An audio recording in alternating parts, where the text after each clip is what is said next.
Quick thought experiment. Imagine you are in a coffee shop in Buenos Aires, a street market in Tokyo, or a taxi in Dubai. You try to pay with your local currency, and they shake their heads. But pull out a US $20 bill, and suddenly they take it.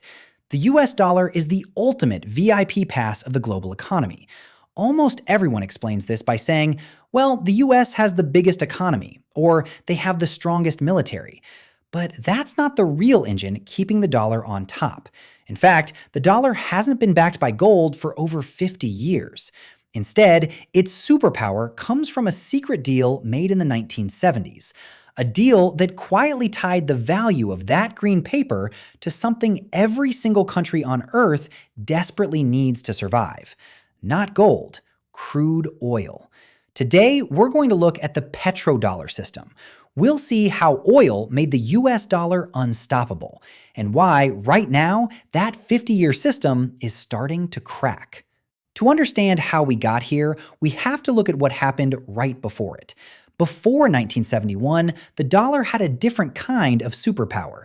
It was tied directly to physical gold. Under a global agreement called Bretton Woods, the US dollar was the anchor of the world economy. If a foreign government held 35 US dollars, they could literally knock on Uncle Sam's door and trade them for 1 ounce of solid gold. The dollar wasn't just paper, it was a claim on real treasure. But by the late 1960s, the US had a problem. They were spending money like crazy, funding massive domestic programs, and fighting an enormously expensive war in Vietnam. Foreign nations looked at this spending and realized a quiet, dangerous truth. The US was printing far more paper dollars than they had gold in the vault at Fort Knox. It was like a bank writing checks it couldn't cash. So, countries like France started sending boatloads of dollars back to America, demanding their physical gold before the vaults ran empty. The US was bleeding gold. In August 1971, President Richard Nixon panicked. He went on national television and did something shocking. He completely severed the tie between the dollar and gold. The gold window was closed. Suddenly, the dollar was backed by absolutely nothing except trust. Its value began to sink, inflation skyrocketed, and the US economy was on the brink of a massive crisis. The US desperately needed a new way to force the world to hold and value their currency. Enter the Middle East. In 1974, Nixon sent his Treasury Secretary, William Simon, on a secret mission to Saudi Arabia. The global economy was in turmoil, oil prices were spiking, and the US needed a lifeline. The goal was simple: find a way to save the dollar.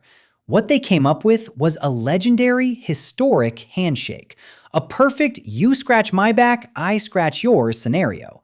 Here was the deal. The US made a massive promise.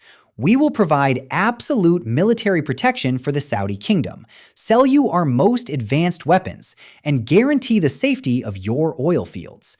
In exchange, Saudi Arabia made a promise that changed the world. From now on, we will only sell our oil for US dollars. No euros, no yen, no other currency allowed. And any extra dollars we make, we will invest them right back into US government bonds, essentially lending that money back to America. It was a genius move. Saudi Arabia was the largest oil exporter on Earth. Soon after, the rest of OPEC, the massive oil cartel, followed their lead. By the way, how OPEC actually controls global oil prices is a wild story on its own, and we'll cover that in a separate video. But the result back then was clear. By 1975, the entire global oil market was running exclusively on American dollars. The petrodollar was born. So why does this matter to you, or to a worker in Japan, or a business in Europe? Because every country on Earth needs energy. If you want to run a factory, drive a car, ship food, or heat a city, you need oil. And to buy that oil, you must have US dollars. This created an artificial, permanent global demand for the dollar. Overnight, every nation suddenly had to stockpile US currency just to make sure their lights stayed on and their trucks kept moving. Think about the unfair advantage this creates. If a country like Germany wants to buy oil, they have to build cars, export them, and actually work to earn the dollars to pay for that energy. They have to trade real goods for the money. But the United States? If they want to buy oil or anything else, they just print the dollars. A French politician once famously called this America's exorbitant privilege. The US could run massive debts, print endless amounts of money, and buy the world's goods, simply because the rest of the world had no choice but to absorb their cash. The dollar became the oxygen of the global economy. For nearly 50 years, this invisible machine worked perfectly. But right now, the gears are jamming. Countries like China, Russia, and India are getting tired of playing by America's rules. Because the dollar is used for everything, the US essentially controls the plumbing of global finance. When the US places economic sanctions on a country, like they did to Russia in 2022, they can cut them out of the dollar system entirely. That terrified other nations. They realized a harsh reality. If the US doesn't like your politics, they can freeze your wealth and block you from buying energy. So they started looking for the exit. China is now buying oil from Russia and the Middle East using the Chinese yuan. India is buying oil with Indian rupees. And the biggest blow of all? Saudi Arabia recently stated they are now open to selling oil in currencies other than the dollar. The exclusive, airtight 50-year marriage between oil and the greenback is ending. Economists call this process de-dollarization. Does this mean the dollar is going to collapse tomorrow? No.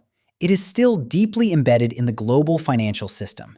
It's used in nearly 90% of all global currency trades. Unraveling a system that massive will take decades. But the era of the undisputed, unchallenged petrodollar is over. The world is fracturing from a single currency system into a multi-currency system. Countries are hoarding gold again and setting up trade routes that completely bypass American banks. So the next time you hear about tensions in the Middle East or watch gas prices move, remember, it's not just about the oil. It's about the currency that controls it. The invisible engine of the global economy is shifting gears, and the entire world is going to feel the ride. If you enjoyed this breakdown and want to keep exploring how money actually works behind the scenes without all the boring jargon, make sure to hit that like button and subscribe to the channel. It really helps me out. Let me know in the comments what you think will happen to the dollar next, and I will see you in the next video.